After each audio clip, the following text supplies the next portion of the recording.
আসলে এই ধরনের সিস্টেমে এটা একটা বড় সুবিধা হলো যেহেতু আমাদের নিজেদের লোকরা তৈরি করেছে, সুতরাং যে কোনো প্রবলেম হলে ওরা খুব দ্রুত বুঝতে পারবে এবং দ্রুত অ্যাড্রেস করতে পারবে। এটা আরেকটা প্রবলেম হচ্ছে এখানে প্রচুর ইন্টারডিপেন্ডেন্সি থাকে বিভিন্ন জায়গা থেকে। যেমন ইন্টারনেট যদি কোনো কারণে ডাউন হয়, ডেফিনেটলি এখানে আমরা এফেক্টেড হব। আমাদের এনআইডি সার্ভার থেকে আমাদের ডাটা আনতে হয়, আমাদের বিটিআরসি সার্ভার থেকে আমাদের মোবাইল ফোনের ডাটা ম্যাচ করতে হয়।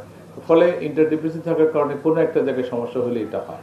তবে আমরা আশাবাদী যে এটা যদি আমরা ব্যবহার করি এবং আমাদের যার যেখানে যে প্রবলেমটা হচ্ছে সেটা আমাদেরকে সাথে সাথে জানান, তাহলে আমরা খুব সহজে এটার সমাধান করব।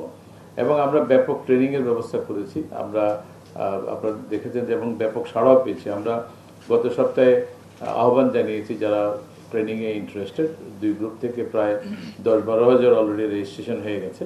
এবং শুধুমাত্র ট্যাক্স প্র্যাকটিশনারদের জন্য আমরা সেশন তৈরি করবো। এবং যেহেতু আপনারা সারা দেশে ছড়িয়ে ছিটিয়ে আছেন, যারা ফিজিক্যালি আসতে চান ফিজিক্যালি করে আমরা জুম লিঙ্কে কানেক্টেড করে রাখবো। আমাদের 1000 জনকে আমরা একসাথে জুম লিঙ্ক করতে পারি। যেহেতু প্রচুর প্রশ্ন থাকে, হয়তো এতজন আমরা নিব না, সেই ট্রেনিং থেকেও আপনারা ভালো রেজাল্ট পাবেন।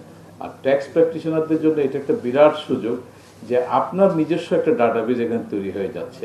আপনি যখন লগ ইন করে আপনার ট্যাক্স রিটার্ন দিচ্ছেন, কার কার রিটার্ন দিলেন, কি পরিমাণ কি দেখ, সব আপনি আবার এগুলো কিন্তু এই আর্কাইভিংটা আপনি নিজেই আবার দেখতে পাবেন, নিজেই প্রয়োজনে সেখান থেকে প্রিন্ট নিতে পারবেন, হাতড়াতে হবে না আপনাকে। ইভেন ফিজিক্যাল ফাইল থাকলে অনেক সময় খুঁজে পাওয়া যায় না, এক জায়গা থেকে আরেক জায়গায় ডিসপ্লেস হয়ে যায়। কিন্তু এখানে যেহেতু ডিজিটাল পদ্ধতিতে সব কিছু আপনার সব ক্লায়েন্টের তথ্য রেকর্ডেডটা এখানে থাকবে, আপনার জন্য একটা মস্ত বড় সুবিধা হবে এবং আপনি এই ইনফরমেশনগুলো সবগুলো পেয়ে যাবেন।